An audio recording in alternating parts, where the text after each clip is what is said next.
your shower heads made in the US much more expensive than those made in China? But I think there's different reasons. One is we don't have the facilities. My current supplier, I can do everything from A to Z.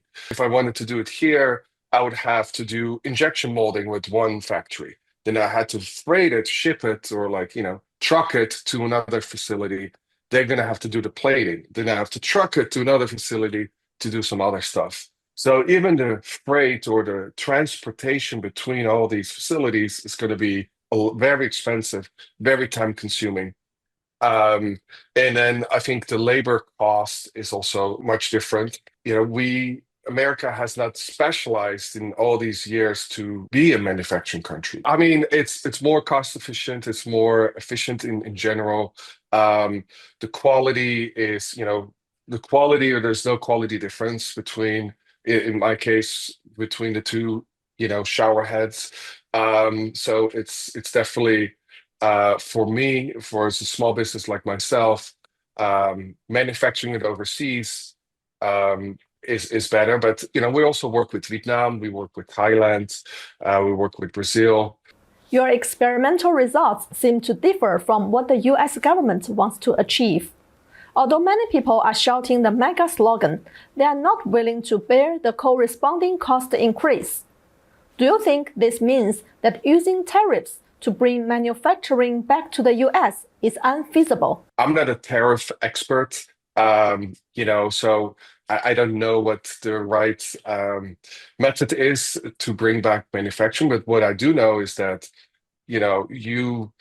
the rollout of this was very bad for small businesses like me, because even if I wanted to bring it back, I don't have enough time to do so. It takes, many, many months, several years to, build manufacturing facilities and bring it at to scale that, countries like China or Vietnam or others already can do.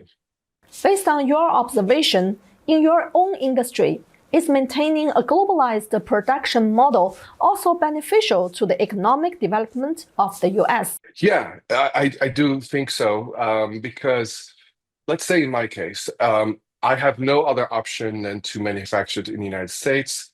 I would have to sell it for $110 more in order to keep my company alive. I will barely sell any showerheads because people are not willing to pay that much money for showerheads. So I would have to close my company.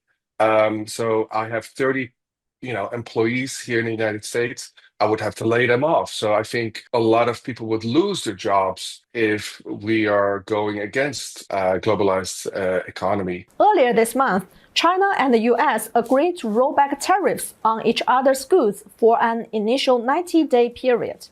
Has your business turned around accordingly? Correct. Well, that's what happens because shipping prices are reset every month, and it is based on supply and demand. When in May the tariffs were lowered, the agreement was reached. Everyone wanted to try to send, their inventory to the United States at the same time. For us, it was not. It was increased, but not by much. The Yes, there's of course a relief on my end that we can continue building this business and growing this business, but at the same time, it's a 90-day temporary agreement. So I'm hoping, after those 90 days, we will get to a real agreement, a long-term agreement between the two countries. Do you think uncertainty remains high?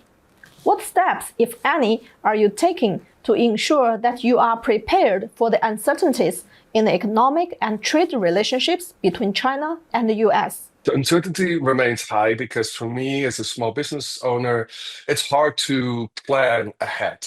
We did have to scale down our marketing. So we did have to our overall revenue is lower, because we wanted to make sure we keep enough inventory on hand to winter this storm and until the two countries come to an agreement.